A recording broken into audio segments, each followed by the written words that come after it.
Atenção, notícia de última hora que acaba de chegar. Hoje, 18 de fevereiro de 2026, o mercado financeiro foi pego de surpresa. O Banco Central do Brasil agiu de forma drástica e interveio no Banco Pleno. É isso mesmo, a palavra é essa, liquidado. Uma ação final sem volta. O banco teve suas operações encerradas imediatamente. E isso, claro, nos leva à pergunta que não quer calar. Para quem tinha dinheiro aplicado ali, seja num CDB, numa LCI ou até mesmo na conta de depósito do Banco Pleno, fica aquela dúvida no ar. O investimento está seguro? Vamos mergulhar fundo nessa história para entender o que aconteceu e, o mais importante, o que isso significa para o dinheiro de quem investiu. Ok, vamos lá. Para a gente entender a anatomia dessa quebra, a fonte mais segura é o próprio Banco Central. Afinal, quais foram os motivos oficiais que levaram a uma decisão tão extrema como essa?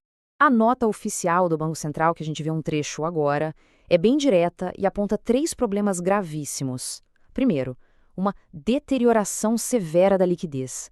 Traduzindo, o banco simplesmente não tinha mais dinheiro em caixa para pagar suas contas.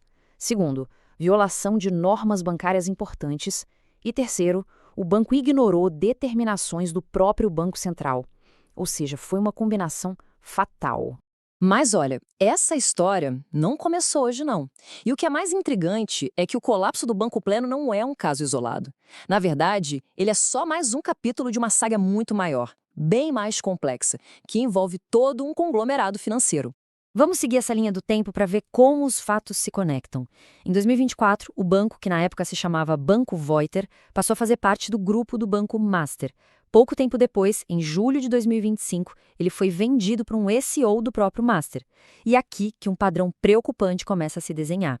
Em novembro de 2025, começa uma onda de liquidações de instituições ligadas a esse conglomerado, que culmina agora, em 18 de fevereiro de 2026, com o fim do Banco Pleno e da Pleno DTVM. 7. Esse é o número. Esta é a 7ª instituição financeira ligada a esse mesmo grupo que foi liquidada pelo Banco Central em menos de 4 meses. Sabe, isso deixa de ser um problema pontual e vira um gigantesco sinal de alerta para todo o sistema. E o tamanho do rombo só no Banco Pleno é estimado em quase 5 bilhões de reais.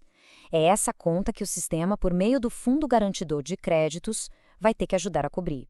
E não são só números, né? Por trás de tudo isso tem gente. Cerca de 160 mil clientes foram diretamente impactados só por essa liquidação. É um efeito cascata que atinge a vida de milhares de pessoas. Mas no meio desse cenário todo, existe uma luz no fim do túnel, o FGC, o Fundo Garantidor de Créditos. Ele atua como uma verdadeira rede de segurança para os investidores. Mas na prática, como é que ele funciona? Antes de falar do FGC, é importante entender o que é essa tal de liquidação extrajudicial. Basicamente, significa que o banco para de funcionar na hora, fim de jogo. Não dá mais para sacar, nem para transferir. O Banco Central nomeia um liquidante que vai vender tudo o que o banco tem para tentar pagar os credores. Enquanto isso, os bens dos controladores e administradores são bloqueados para investigação. Agora sim a boa notícia. É aqui que o FGC entra em campo. Como a gente vê na tabela, ele garante até R$ 250 mil por CPF ou CNPJ por instituição. E essa cobertura vale para os investimentos mais comuns, como CDB, LCI, LCA e depósitos. Isso quer dizer que quem tinha até esse valor no Banco Pleno, somando todos os produtos, vai receber o dinheiro de volta. Quem tinha mais que isso, infelizmente vai ter que esperar o fim da liquidação e torcer para que sobre algum dinheiro da venda dos ativos do banco. Bom, agora vamos dar um passo para trás e olhar a foto completa. A quebra de um banco, especialmente a 7ª de uma série, não afeta só os clientes dele. Ela cria ondas de choque que se espalham por todo o sistema financeiro. E essa frase aqui resume o sentimento do momento. A credibilidade do sistema financeiro brasileiro está sendo testada como nunca. Confiança, gente, é a base de tudo no sistema bancário. Quando ela é abalada desse jeito, repetidamente, as consequências podem ser bem graves.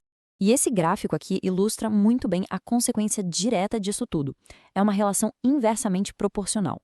Conforme a confiança do mercado despenca, o custo do crédito para todo mundo sobe. Os bancos maiores acabam tendo que cobrir os rombos do FGC, e os bancos menores, por sua vez, sentem mais dificuldade para conseguir dinheiro. No final da conta, o crédito fica mais caro para todo mundo, empresas e pessoas. Então, chegamos ao ponto principal. O que fazer? Como se proteger de riscos como esse? Vamos ver agora um plano de ação bem prático, quase um checklist de segurança para os investimentos. Primeiro ponto, e talvez mais importante, a regra dos 250 mil. É fundamental nunca passar desse teto da garantia do FGC numa única instituição, principalmente nas menores. Segundo, diversificar. Não colocar todos os ovos na mesma cesta. Sabe, é importante distribuir os investimentos entre bancos grandes, mais sólidos, e também os pequenos.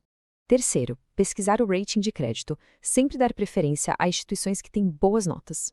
E por último, mas super importante, manter-se informado. Acompanhar os sites do FGC e do Banco Central deveria ser uma prática básica de segurança. O caso do Banco Pleno, no fim das contas, foi muito mais do que a quebra de um banco.